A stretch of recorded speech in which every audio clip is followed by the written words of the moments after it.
important to you to come back here? And a lot of guys, just kind of hedge their bet. You were vocal from the beginning. I want to be back. That's where I want to be. How happy are you to have that come true? Yeah, I'm ecstatic, man. Just appreciate the organization for seeing my work. Appreciate you for seeing my work. And yeah, here I am, and try to repeat and be better than I was last year. As for you, obviously Christian hasn't been able to practice. How have you kind of stepped into a large role in that defensive tackle group and lead the group so far? I mean, it's always been, next man up mentality. I pray that he heals, and whatever he's battling, I pray that he gets through it. He's a tough guy. He's a great player. We all go through it, but like I said, it's next man up, and we're just gonna keep working. How did you feel in doing some self-evaluation after the season? How did you feel your season went? From the outside, looked pretty good. Did you feel that same way? Yeah, I felt I had a phenomenal season.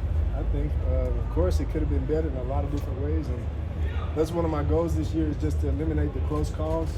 There's so many other opportunities when you really break down the tape where maybe I was this close to making a play, or maybe I didn't quite finish, and I'm trying to just eliminate that from my game and just focus on the little details.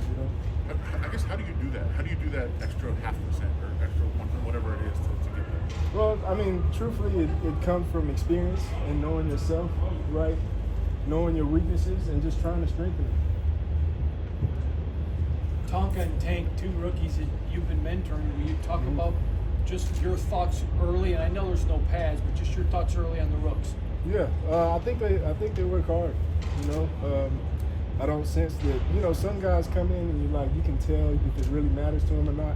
It really matters to these guys. Kind of too much sometimes. You want them to loosen up. I try to tell them loosen up, but they're all like, the whole time.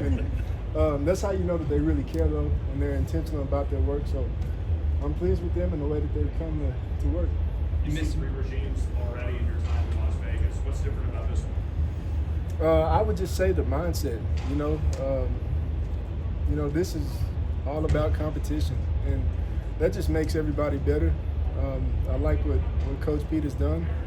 Very pleased with him, but I expect nothing less. He's a legendary coach, and he came in and showed that. What's this process been like so far for you and the rest of the staff? I'm not sure I understand that question. But just you in the room, the defensive tackle room, the defensive unit, how you guys going through this process of learning with the new guys?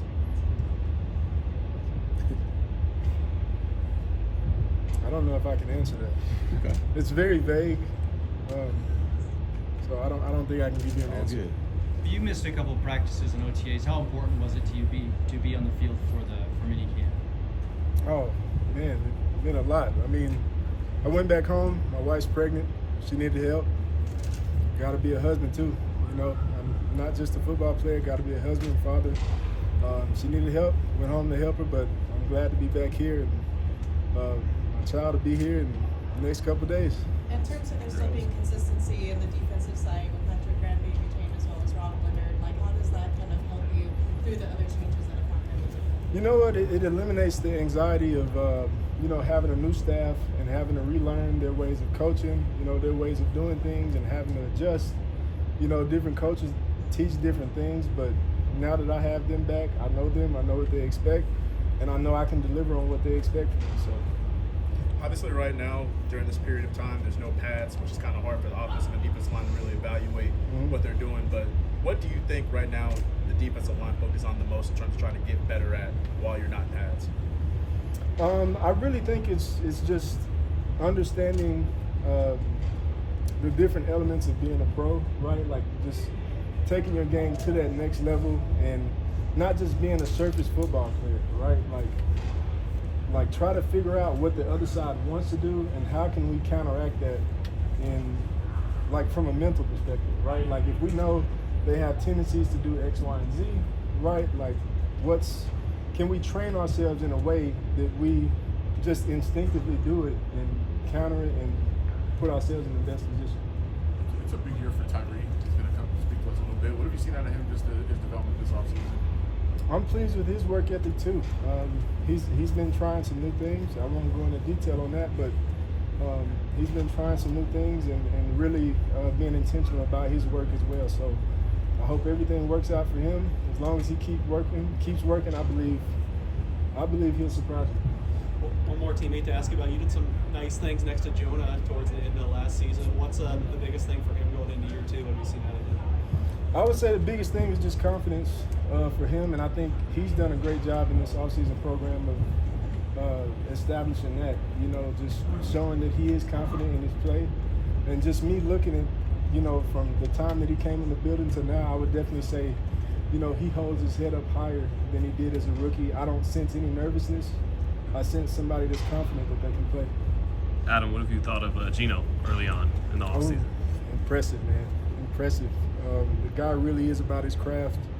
I mean, every day he's got some amazing pass where I'm like, shit, it's crazy, you know. I'm just excited to see him do it in the game. I have to ask you on that Max Crosby interception, you know, kind of near the end of practice, where were you on that and how cool was that to see? You talked about being instinctual and being mentally in the right place. How's that tie into that? Yeah, I was right next to him, and you know what? Truthfully, we both knew it was coming. We knew it was coming. I mean, I don't know if you can pull up the tape, but we knew it was coming. And, I mean, how many times has he stopped a screen where he's like batted it down or, you know, tipped the ball or whatever on screen plays? He's got 100 million of those. That's just what he does. I'm glad he finally caught one this time, and it was amazing to see that. You voiced that you wanted to stay in this organization despite coming off that losing season. What have you grown to love about the Raiders and this team? I would say just I like the toughness of this organization. You know, this has always been like just that old school, you know, tough organization, and I really like that style of football. That's all I know. I know the world is changing and going to other things, but that's why I like to be here. All right, thanks, Adam. Thank you. Thank you.